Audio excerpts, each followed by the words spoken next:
Chapter 12. Watney slept peacefully in his bunk. He shifted slightly as some pleasant dream put a smile on his face.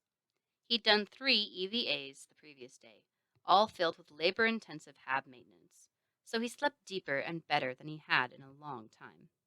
"Good morning, crew," Lewis called out. "It's a brand new day, Soul 6 up and at 'em." Watney added his voice to a chorus of groans. "Come on," Lewis prodded. "No griping. You got 40 minutes more sleep than you would have on Earth." Martinez was the first out of his bunk. An Air Force man, he could match Lewis's Navy schedule with ease. "Morning, Commander," he said crisply. Johansson sat up, but made no further move toward the harsh world outside her blankets.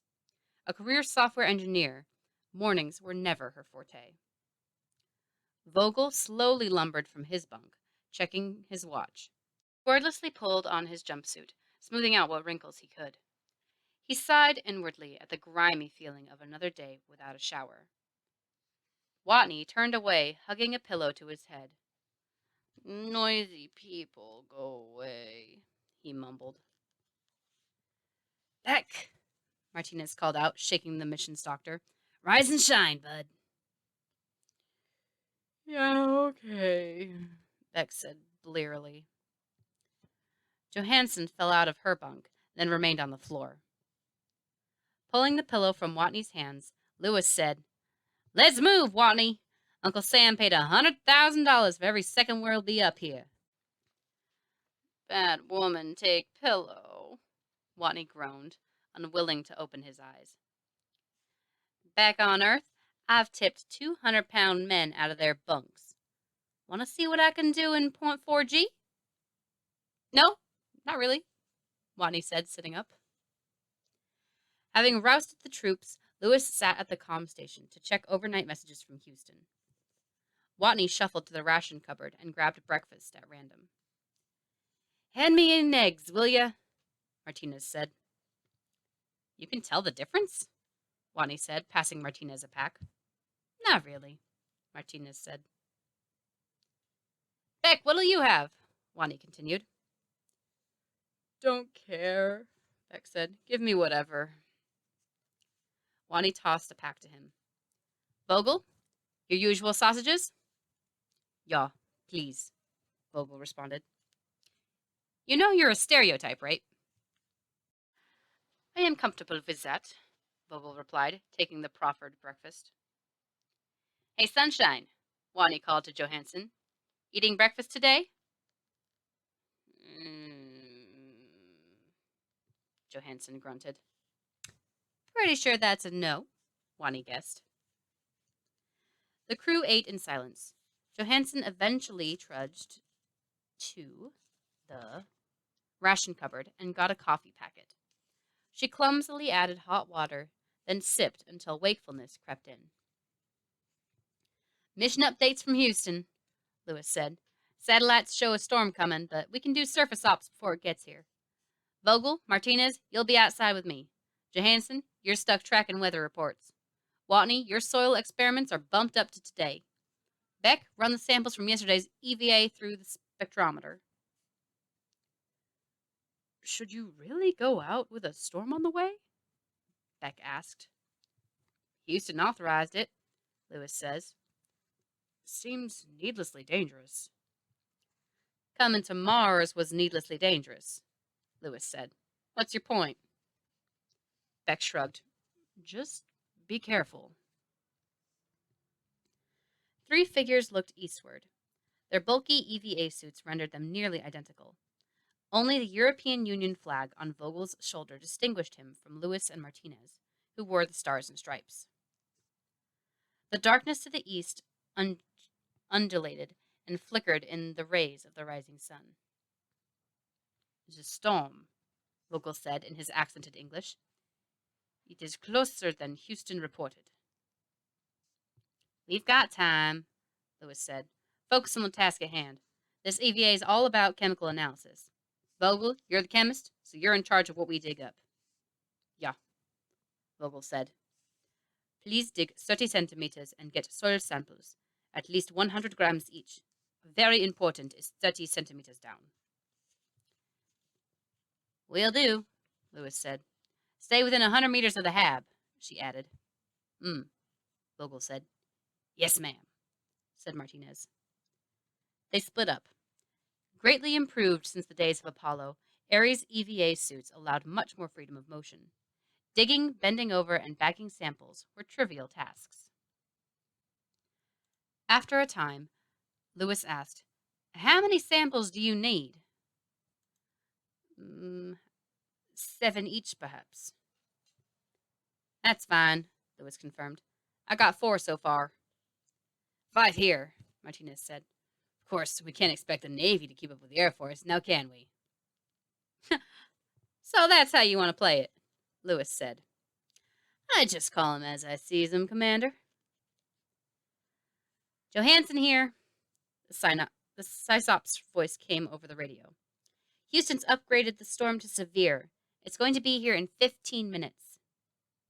Back to base, Lewis said. The hab shook in the roaring wind as the astronauts huddled in the center. All 6 of them now wore their flight spacesuits, in case they had to scramble for an emergency takeoff in the MAV. Johansson watched her laptop while the rest watched her. Sustained winds over 100 kilometers per hour now, she said. Gusting to 125. Jesus, we're going to end up in Oz, Watney said. What's the abort wind speed? Technically 150 kilometers per hour, Martinez said. Any more than that and the MAV's in danger of tipping. Any predictions on the storm track? Lewis asked. This is the edge of it, Johansson said, staring at her screen. It's going to get worse before it gets better. The hab canvas rippled under the brutal assault as the internal supports bent and shivered with each gust. The cacophony grew louder by the minute. All right, Lewis said. Prepare for abort. We'll go to the MAV and hope for the best. If the wind gets too high, we'll launch. Leaving the hab in pairs, they grouped up outside Airlock 1.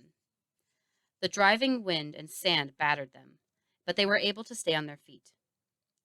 Visibility is almost 0, Lewis said. If you get lost, home in on my suit's telemetry.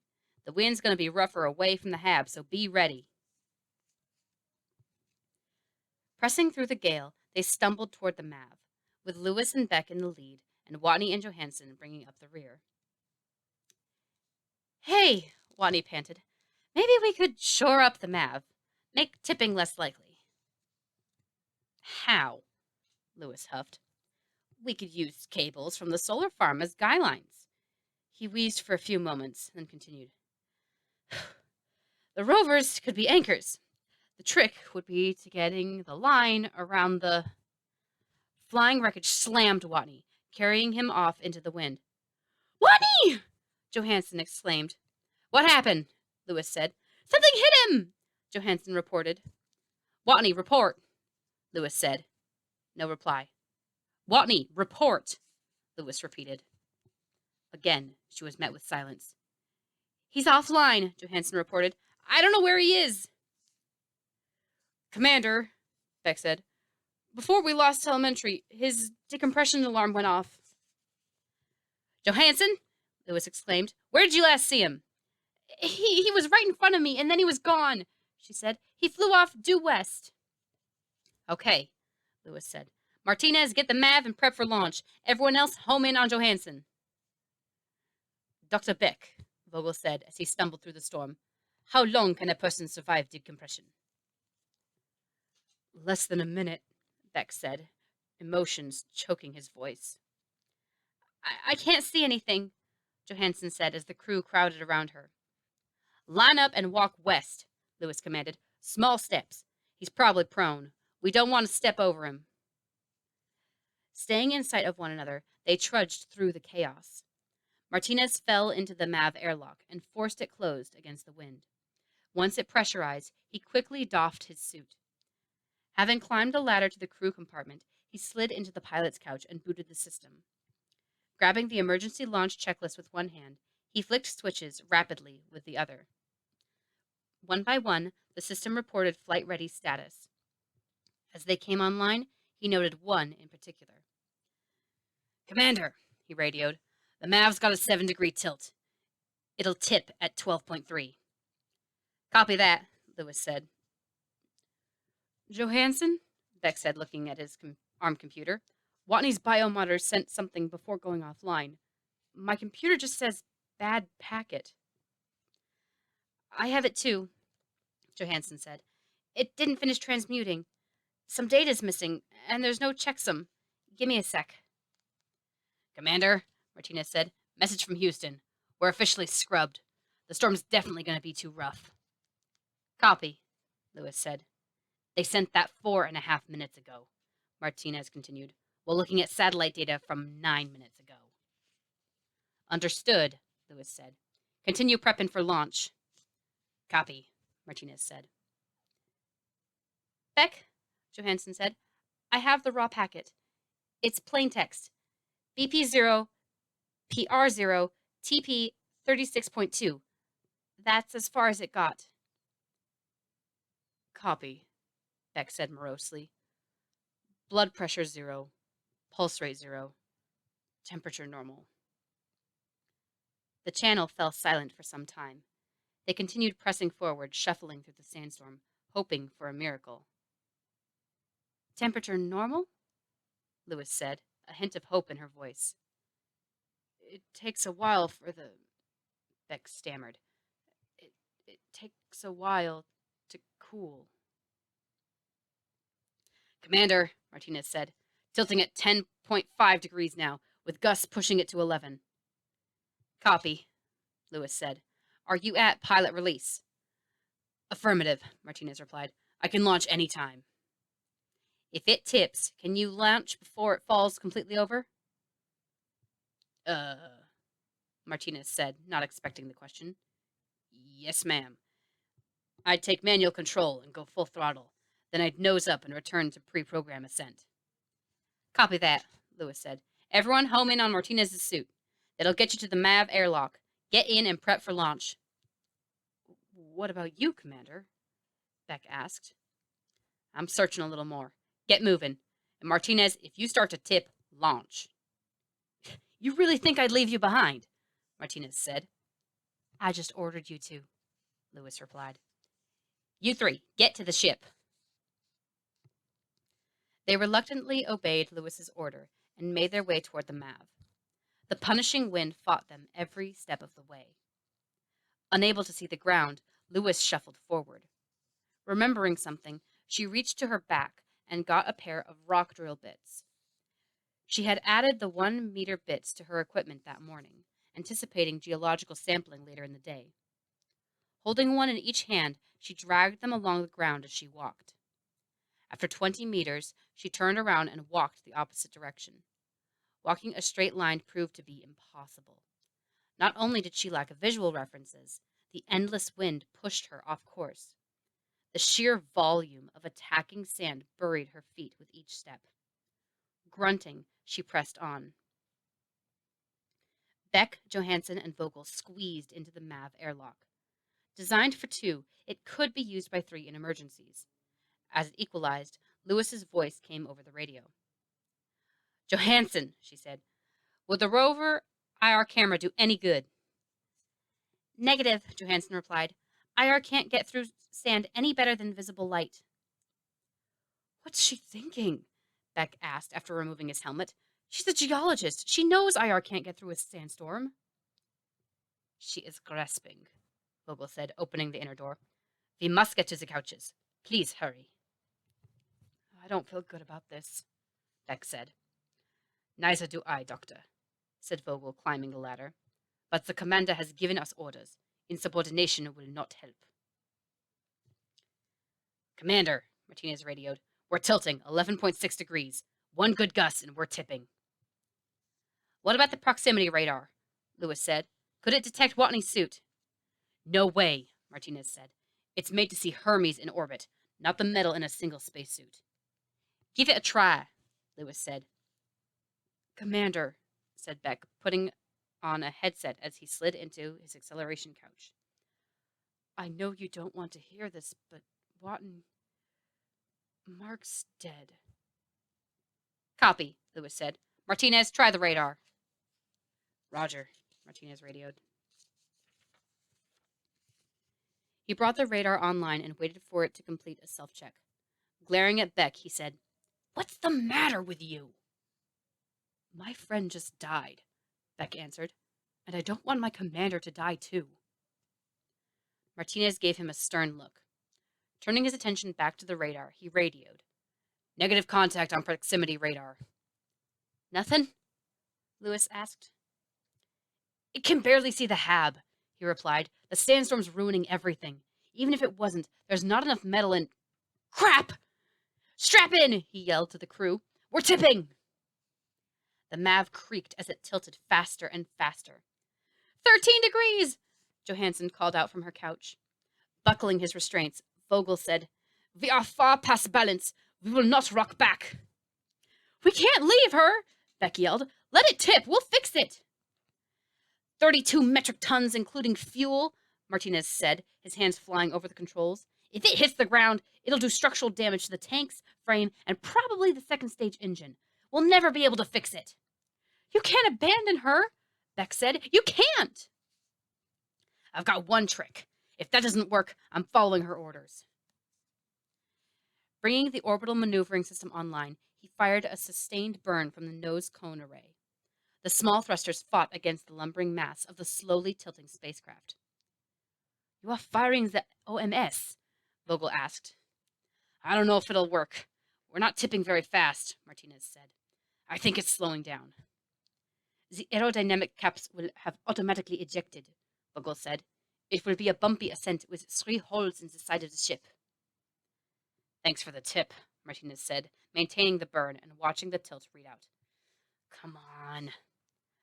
"Still 13 degrees, Johansson reported. "What's going on up there?" Lewis radioed. "You went quiet. Respond." "Stand by," Martinez replied. 12.9 degrees, Johansson said. "It is working," Vogel said. "For now," Martinez said.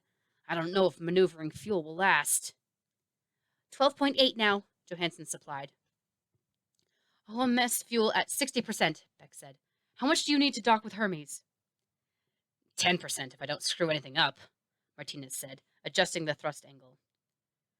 12.6, Johansson said. "We're tipping back." "Or the wind died down a little," Beck postulated. "Fuel at 45%. "There is danger of damage to the vents," Vogel cautioned. "The OMS was not made for prolonged thrusts." "I know," Martinez said. "I can dock without those nose vents if I have to." "Almost there," Johansson said. "Okay, we're under 12.3. "OMS cut off," Martinez announced, terminating the burn. "Still tipping back," Johansson said. 11.6, 11.5, holding at 11.5. "OMS fuel, 22%, Beck said. "Yeah, I see that," Martinez replied. "It'll be enough." "Commander," Beck radioed, "you need to get to the ship now." "Agreed," Martinez radioed. "He's gone, ma'am. Watney's gone." The 4 crewmates awaited their commander's response. "Copy," she finally replied. "I'm on my way." They lay in silence, strapped to their couches, ready for launch. Beck looked at Watney's empty couch and saw Vogel doing the same. Martinez ran a self-check on the nose cone OMS thrusters. They were no longer safe for use. He notified the malfunction in his log.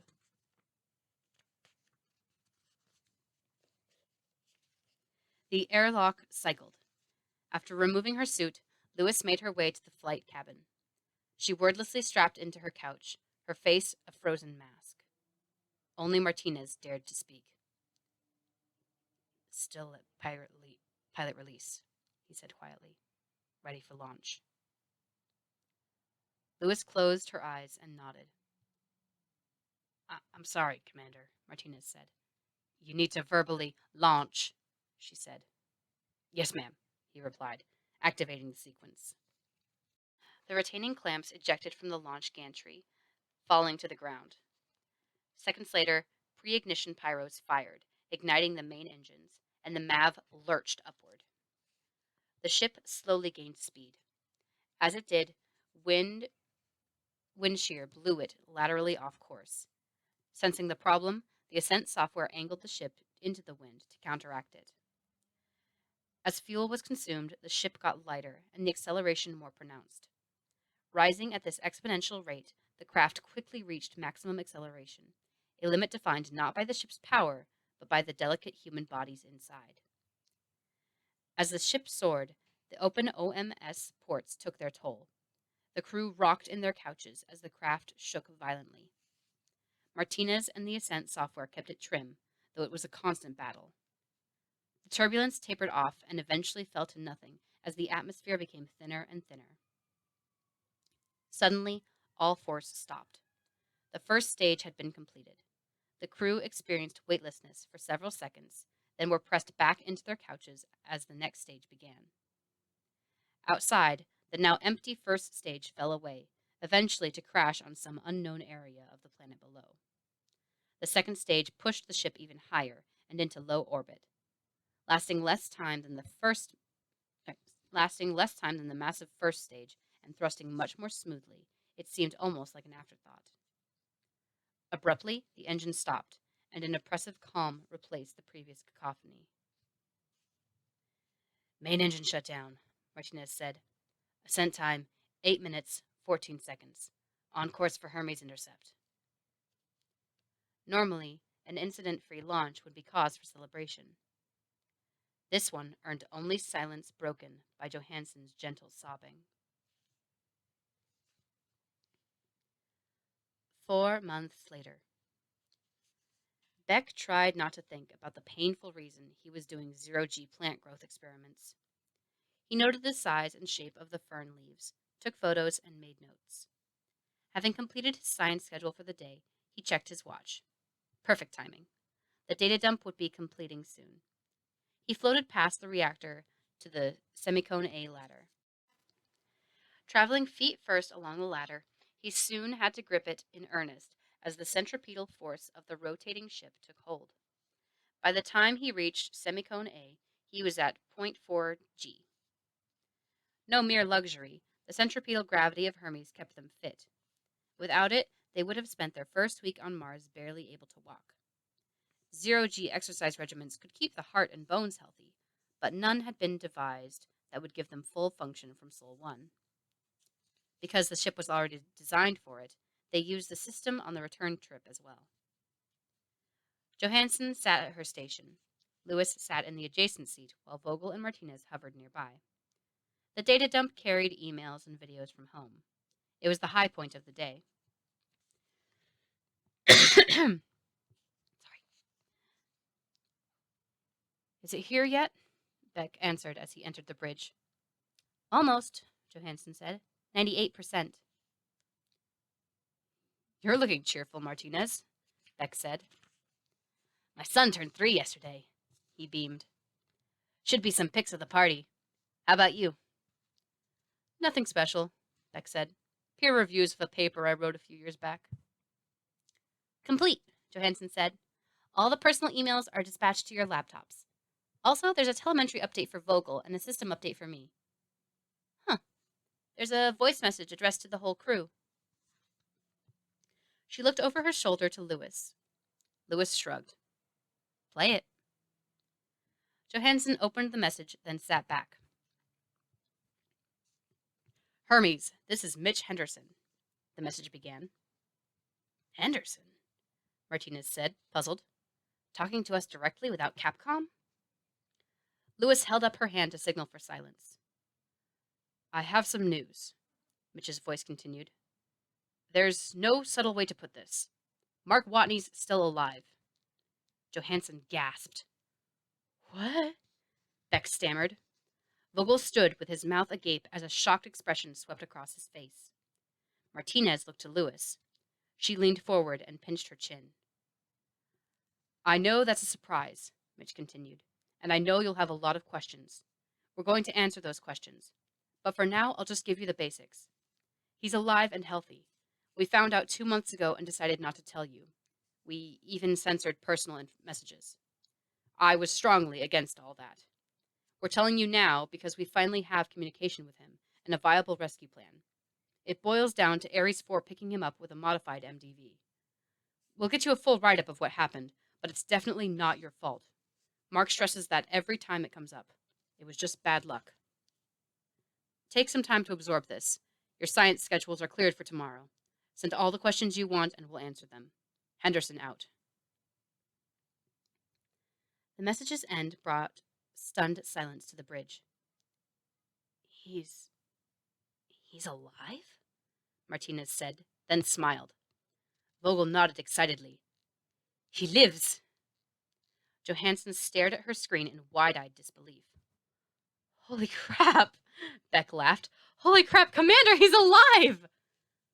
I left him behind, Lewis said quietly. The celebrations ceased immediately as the crew saw their commander's expression. But, Beck began, we all left together. You followed orders, Lewis interrupted.